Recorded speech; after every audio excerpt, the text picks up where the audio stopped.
Hi, I'm Rick Kahler. Thanks for joining me.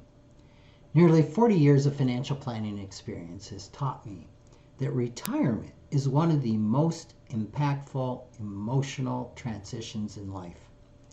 As you face the shift from earning a paycheck to relying on sources other than work for your income, it's really normal for difficult emotions and deeply buried money scripts to come rushing to the surface. Here's some of the more common money scripts I see around retirement. The first is, I need to start drawing Social Security as soon as I stop working. Typically, the emotion behind this money script is fear of overspending savings. Yet, for many retirees, the best financial strategy is to wait until age 70 to begin receiving your Social Security benefits. This often means drawing from retirement savings to span the income gap between retirement and turning age 70. Once Social Security benefits start, it's not unusual that retirees can halt all spending from retirement accounts, giving those accounts a decade or more to rebuild and grow before future withdrawals are needed.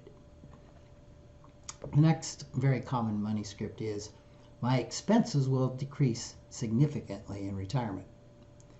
Several years ago, a survey on retirement spending by Fidelity Research Institute found that many Americans don't have a good grasp on how much money it's going to take to enjoy their golden years. Participants surveyed both prior to and after retirement were asked to estimate how much they expected to spend in retirement. Before retiring, 48% expected their expenses to decline from pre-retirement levels. Another third expected expenses to remain about the same. Only 18%, only about 1 in 5, expected any increase whatsoever in expenses. So what was reality? It was a bit different. After retirement, expenses actually increased for 39% of retirees, double the number who expected an increase. While 48% expected expenses to decrease, only 33% found that they did. So the takeaway is that retirement may not be as inexpensive as what we think it is. Another money script is, I need to protect my investment portfolio from ever declining in value.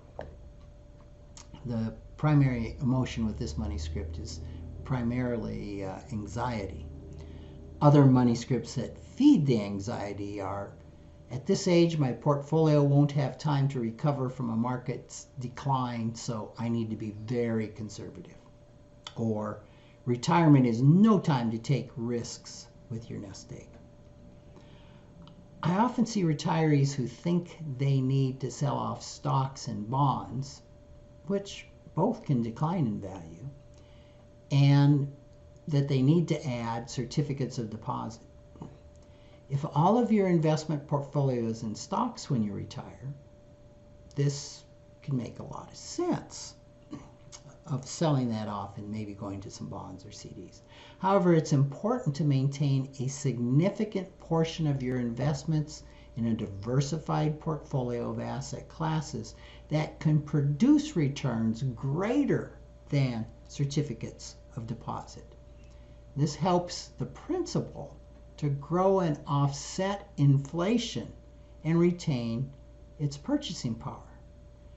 What you want to remember is that if you retire in your 60s, you very well may have 20 to 30 years of living yet. This is not the time to eliminate all investment risk.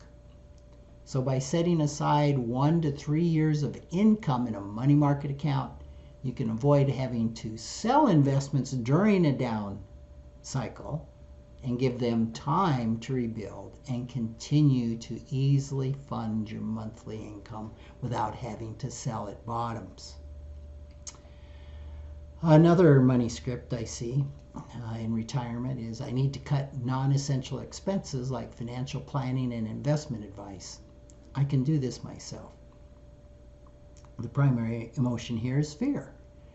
Research presented in a study titled A Comparison of Retirement Strategies and Financial Planner Value by Professors Terrence Martin and Michael Fink, it was written in November 14th in the Journal of Financial Planning, found that those who engaged a comprehensive financial planner had significantly more income, net worth, and retirement savings than those who didn't. If you've spent a lifetime following the sage advice of Dick Wagner, who is a CFP, to save more, spend less, and don't do anything stupid, the transition to saving less and spending more may feel like doing something stupid. It's not. It is using the resources you have been wise enough to accumulate for precisely their intended purpose. Thanks for joining me.